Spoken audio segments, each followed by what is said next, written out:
ஹரே கிருஷ்ணா. கிருஷ்ணா சுதாமா லீலையுடைய கடைசி பகுதி இன்னைக்கு பார்க்க போறோம். நம்ம சுதாமா துவாரகையில கிருஷ்ணரோட இருந்த நிறைந்த நினைவோட அவர் என்ன பண்றார், புறப்படுறார். முள்ளமா பிரியாவிடை கிருஷ்ணர்கிட்ட கொடுத்துண்டு இனி திருப்பி நம்ம பால்ய சிநேகிதனை எப்ப பார்ப்போமோ அப்படிங்கிற ஆதங்கத்தோட அவர் புறப்படுறார். பகவான் அவரை அந்த ஊர் எல்லாம் மட்டும் வழி அனுப்புறாராம். அப்புறம் அவர் திருப்பி அதே மாதிரி புறப்பட்டு நடந்து வர்றார். இந்த தரம் போகும்போது அவருடைய மனோபாவம் வேற மாதிரி இருந்தது. ஒரு ஆன்சைட்டி இருந்தது. அங்க போன உடனே கிருஷ்ணனை பார்ப்போமா, பார்த்தா அவர் நம்மள புரிஞ்சுப்பாரா, தெரிஞ்சுப்பாரா, அதுக்கப்புறம் இப்ப அவர் எப்படி இருக்காரோ பார்க்கணுங்கிற ஆசை. சின்ன வயசுல பார்த்தது இல்லையா, இப்ப வளர்ந்த அப்புறம் எப்படி இருக்காருன்னு பார்க்கணுங்கிற அந்த ஆசை, அதெல்லாம் அப்படி இருந்தது அவர் வரும்போது. இப்ப போகும்போது அவருக்கு இந்த தரித்திர பாவி, ஒரு தரித்திரா நான் என்ன அவர் இப்படி ரிசீவ் பண்ணுவாரு நான் எதிரே பார்க்கலையே. இவ்வளவு கூடவா ஒருத்தரால அன்பை காட்ட முடியும்? அவருடைய அன்புக்கு முன்னாடி நான் ஒண்ணுமே இல்லையே. நான்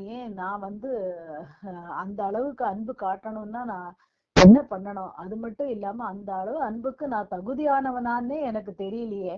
ஆனாலும் அதெல்லாம் தகுதியெல்லாம் பார்க்காம எவ்வளோ வேலை இருந்தாலும் எல்லாத்தையும் ஒழிச்சு வச்சுட்டு எனக்காக டைம் ஸ்பெண்ட் பண்ணி பர்சனலா கவனிச்சுட்டாரே என்ன அப்படின்னு ரொம்ப அவர் இது பண்றாரு. ஏன்னா இந்த காலத்துல பர்சனலா கவனிக்கிறதுங்கிறது பெரிய விஷயம்.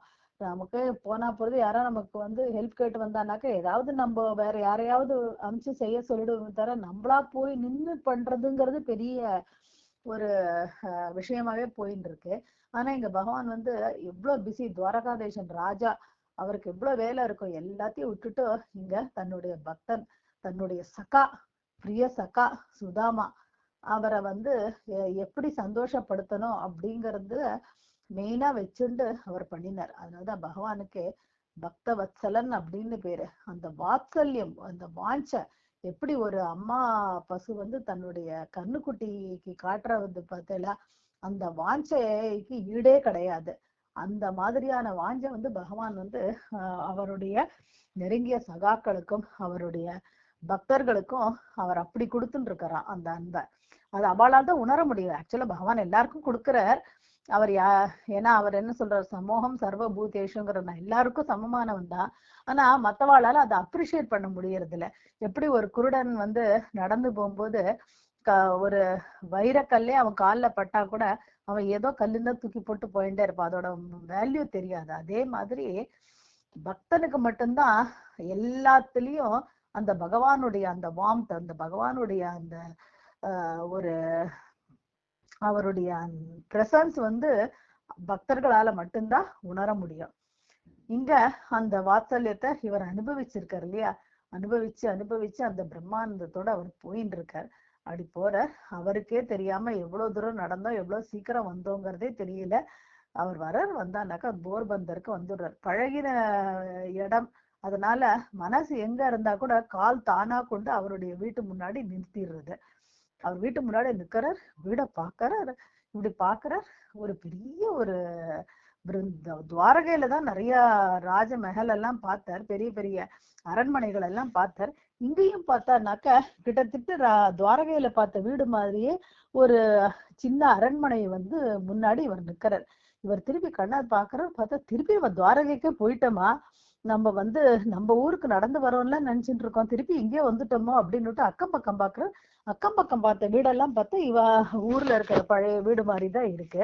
இவரோட இந்த நடுவுல மட்டும் இந்த அரண்மனை மாதிரி ஒரு வீடு இருக்கு. அதுக்குள்ளேருந்து இவர் கிட்ட போய் பாக்குறாரு. ஆனா இந்த தெருதான், இந்த வீடெல்லாம் அந்த வீடுதான், நம்ம வீடுக்கு நமக்கு வீடு ஏது, ஒரு சின்ன குடிசைதானே, அது எங்க காடா போடுது அப்படின்னுட்டு அவர் இப்படி பாக்குறாரு. உள்ளேந்து ஒரு அழகான ஒரு பெண், நல்ல சர்வாலங்கார பூஷிதையா, நிறைய பட்டெல்லாம் கட்டிண்டு, நிறைய ரத்னங்கள் மணிமாலைகள்லாம் போட்டுண்டு, கையில ஒரு ஆர்த்தி தட்டோட அவ வரா. வெளியில பன்னீர் சொம்பு ஆர்த்தி தட்டு எடுத்துன்னு இவருக்கு கொண்டு வர.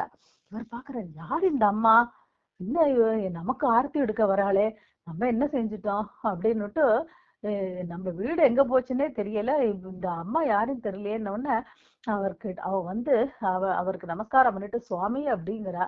அடாடா, இது நம்ம மனைவி குரல் மாதிரின்னா இருக்கு அப்படின்னு அவர் பாக்குறாரு, உத்து பாக்குறாரு. ஆமா, இது நம்ம பொண்டாட்டி தான். இவளுடைய இதுவே மாறி போயிடுது. சுத்தமா இவ்வளவு பேரழகியா போயிட்டாலே, இந்த மாதிரியான ஒரு கோலத்துல இவளை கல்யாண தண்ணி கூட நம்ம பார்க்கலையே, இவ்வளோ அலங்கார பூஷிதையா, எங்கேருந்து இவளுக்கு இதெல்லாம் கிடைச்சது அப்படின்னு அவருக்கு ஒரு ஆச்சரியம். அதை விட பார்த்தா மேல அப்ப அவருக்கு ஊர்ஜிதம் ஆயிடுறது. இவ்வளவு பெரிய டிரான்ஸ்பர்மேஷன் நம்ம பொண்டாட்டிக்கே மனைவிக்கே இருக்கு அப்படின்னா, கண்டிப்பா இந்த வீடு இவ்வளவு பெரிய அரண்மனையா மாறினதுல ஒரு ஆச்சரியமும் இல்லை அப்படின்னு. அப்போ அவ சொல்றா, துவாரகைக்கு நீங்க போய் இந்த மாதிரி போய் கேட்டேளா, உங்க கிருஷ்ணர் வந்து இத்தனை சம்பத்தை நமக்கு கொடுத்திருக்காரு அப்படின்னு. இவருக்கு வந்து புரியுறது, இந்த கிருஷ்ணருடைய ஒரு வாயை தான் தெரிஞ்சு போயிடுறது. ஆனாலும் நம்ம கேட்கவே இல்லையே வேணும்னு, அது நம்மளுடைய குறிப்பு அறிஞ்சுட்டு அவர் கொடுத்திருக்காரு, அப்பனா நான் கேட்க வந்தேன்னு அவர் மனசுல பற்றுத்து போல இருக்கு அப்படின்னு சுதாமாக்கு ரொம்ப வெக்கமா இருக்கு. நம்ம வந்து வாயால கேட்கலே தவிர மனசால நான் அதே நினைச்சுட்டு இருந்திருக்கேன்னு நினைச்சுட்டு போல இருக்கேன் அப்படின்னு அவருக்கு வெக்கப்படுறார். அப்போ அவர் பாக்குறாரு, இவாள்லாம் இவ்வளவு மாறிட்டாலே நம்ம எப்படி ஆயிட்டோம்னு அவருக்கு தெரியல, நம்ம மட்டும் இன்னும் அந்த மாதிரி இருக்குமாங்கிற ஒரு இதுல அப்படி பார்த்தா அவருக்கும் ஒரு டிரான்ஸ்பர்மேஷன் ஆயிருக்கு உடம்புல. அவரும் வந்து அந்த எலும்பும் தோலுமா இருந்தவர், பழைய வேஷ்டி எல்லாம் கட்டியிருந்தவர்ல அவரும் மாறி இருக்கார். அவருக்கே தெரியல, அவ்வளவு தூரம் நடந்து வரும்போது அவர் உடல்ல இவ்வளவு பெரிய சேஞ்ச் நடந்திருக்கிறதுன்னு அவருக்கே தெரியல. அங்க அவ மனைவி வந்து கொண்டாடின அப்புறம் தான் அவருக்கே இப்படி குனிஞ்சு பாக்குறது, ஆமா நம்மளும் மாறிட்டோம் அப்படிங்கறது தெரியறது. இத்தனை சம்பத்தும் அவர் கொடுத்துட்டாரே பகவான் அப்படின்னு அங்க நடந்த கதையெல்லாம் சுசீலா கிட்ட ஒண்ணு விடாம சொல்லிட்டு வர்றார். சொல்லிட்டு வந்ததுல ஆற்றாமை வேற அவருக்கு. அடாடாடா, கிருஷ்ணனுக்கு நான் ஒண்ணும் கொடுக்கலையா, அவங்கிட்டே நான் இவ்வளவு வாங்கிட்டேனேன்னு இங்கே இவர் ஆத்தாம பட்டு இருக்கார். அப்படியே வந்து அவருடைய அந்த அத்தனை தரித்திரங்கள்லாம் போய் அதுக்கப்புறம் அவர் ரொம்ப சௌக்கியமா அந்த இடத்துல இருந்தார் அப்படிங்கிறது வரலாறு. ஆனா இந்த பக்கம் கிருஷ்ணருடைய மனநிலை எப்படி இருக்குன்னா, நாரதர் அங்கேருந்து வர்றார். நாரதருக்கு இந்த நியூஸ், ஏதாவது ஒரு டிரான்சென்டல் நியூஸ், ஏதாவது ஒரு விஷயம் நடந்திருக்குன்னா உடனே தெரிஞ்சிருமே. அது மட்டும் இல்லாம, தெரிஞ்சது மட்டும் இல்லாம அவருடைய தும்புருவை மீட்டிண்டு இந்த பகவானுடைய இந்த பெருமையை உலகத்துக்கு பறைசாற்றுறதுக்கு புறப்பட்டுருவார். அதனால இந்த கதை இத பார்த்த உடனே சுதாமாக்கு பகவான் பண்ணின அந்த கருணைய பார்த்த உடனே அவர் அங்கேருந்து வந்து, கிருஷ்ணா, நீ வந்து துவாரகைக்கு சமமான, உன்னுடைய வைபவத்துக்கு சமமான ஒரு வைபவத்தை வந்து நீ சகா சுதாமாவுக்கு கொடுத்துட்டியே, நீ வந்து நீங்க எவ்வளவு ஒரு பெரிய கருணை அப்படின்னு. அதாவது உங்களுடைய கருணை வந்து மழை மாதிரி அப்படின்னு சொல்றா. ஆனா அது அது அந்த மழை மொத்தமும் வந்து இன்னைக்கு சுதாமாவோட வீட்டுல கொட்டிருக்கு பார்த்தேல அப்படின்னு அவர் புகழ பகவான் சொல்றார். நாரதரே, நீங்க புகழறதெல்லாம் கேட்கும்போது எனக்கு ரொம்ப கூச்சமா இருக்கு. ஏன்னா இதுக்கு நான் தகுதியானவனான்னு தெரியல அப்படின்னு நாரதர் பாக்குறார். இன்னும் பகவான் இப்படி சொல்றார் கிருஷ்ணர் அப்படின்னு. கிருஷ்ணர் சொல்றார், அந்த சுதாமா மனைவிக்கும் இருக்கிற எல்லா சாமர்த்தியத்தையும் போட்டு அவளால வந்து அவளுக்கே ஒரு வேளை சாப்பாடுக்கு லாட்டரி அந்த மாதிரி நிலைமையில எனக்காக வேண்டி வந்து அவ எங்கெங்கெல்லாமோ அலைஞ்சு அந்த அவலை வாங்கிட்டு வந்து அதை கஷ்டப்பட்டு அவன் இவ்வளவு தூரம் கொண்டு வந்தா. அவனுடைய சாமர்த்தியத்துக்கு மேல அவன் வந்து செஞ்சிருக்கான். ஆனா நான் கொடுத்தது என்னோட சாமர்த்தியத்துக்கு மேலையா அப்படின்னு அவர் கேட்டார். அதனாலதான் எனக்கு அவனுக்கு நேரம் கொடுக்க எனக்கு வெக்கமா இருந்ததுங்கிறதுனால ஆன்லைன் டிரான்ஸ்பர் மாதிரி அவன் போறதுக்கு முன்னாடி அப்படின்னா அவருடைய அந்த போர்பந்தர்ல அவருடைய வீடை வந்து நான் மாத்திட்டேன், சம்பத்தெல்லாம் அப்படி கொடுத்துட்டேன். ஏன்னா நேரம் கொடுக்கறதுக்கு எனக்கு கூச்சமா இருந்தான். அவன் நேரம் கொண்டு வந்து கொடுத்தான் அவள். ஆனா என்னால நேரம் கொடுக்க முடியல. ஏன்னா அத்தனை என்ன அந்த அளவுக்கு என்கிட்ட சாமர்த்தியம் இல்லை. நான் கொடுத்தது என்னுடைய வைபவத்துல ஒரு போர்ஷன் தான். ஆனா அவன் கொடுத்தது அவங்கிட்ட இருக்கிறதுக்கு மேல எத்தனையோ மடங்கு மேல கொண்டு வந்து கொடுத்தான் அப்படின்னு சொல்லிட்டு அந்த அந்த பக்தி பாவம் இருக்கு பாருங்க. அந்த பக்தி பாவத்துக்கு முன்னாடி நான் கொடுத்திருக்கிறதெல்லாம் ஒண்ணுமே இல்லப்பா அப்படின்னு நாரதர்கிட்ட இங்க பகவான் வந்து தன்னுடைய தோழனுடைய பெருமைய அப்படி வாய் ஓயாம பேசி அதுல அவர் சந்தோஷப்பட்டு லயிச்சுட்டு இருக்க. இதுதான் வந்து கிருஷ்ணரும் சுதாமாவுடைய அந்த அழகான ஒரு உறவோட ஒரு ஒரு ஒரு அருமை.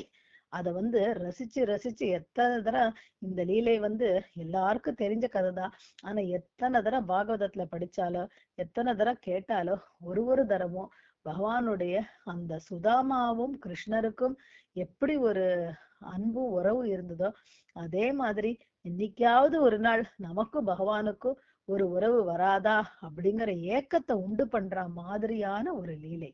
ஹரே கிருஷ்ணா கிருஷ்ண கிருஷ்ண ஹரே ஹரே, ஹரே ராம ராம ராம ஹரே ஹரே.